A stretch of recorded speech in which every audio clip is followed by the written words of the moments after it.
प्रमद बर' सार बिथाङा सासे दुगा मानसि आरो अहंकार व्यक्ति। बिथाङा साधारन रायजोनि गोसोखौ मिथिया, जायनि थाखाय बिथाङा साधारन रायजोनि गोसोखौ मिथिनो थाखाय सासे अहंकार आरो दुगा व्यक्तिनि थाखाय थांनाय बिटिसि इलेक्शनाव मानगोनां प्रमद बर' बिथांखौ सिटनिफ्राय बोख्लायदों।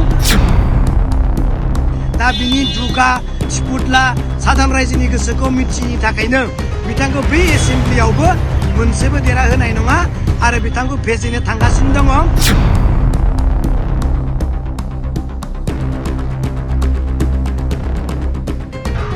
प्रमद बर' सार बिथाङा सासे दुगा मानसि आरो अहंकार व्यक्ति।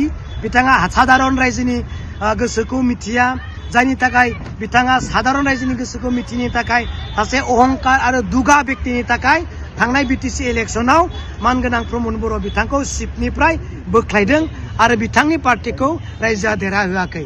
दा बिनि दुगा सिपुतला साधारन रायजोनि गोसोखौ मिथियैनि थाखायनो बिथांखौ बे एसेम्ब्लियावबो मोनसेबो देरहाहोनाय नङा आरो बिथांखौ फेजेननो थांगासिनो दङ। गावनि मेगनजोंनो बिथाङा सासेबो देरहायैनि मोनसे समखौ बिथाङा मेनि 9 तारिख जेब्ला रिजाल्ट होगोन अब्ला बिथाङा मोननो थांगासिनो दं। Thank you.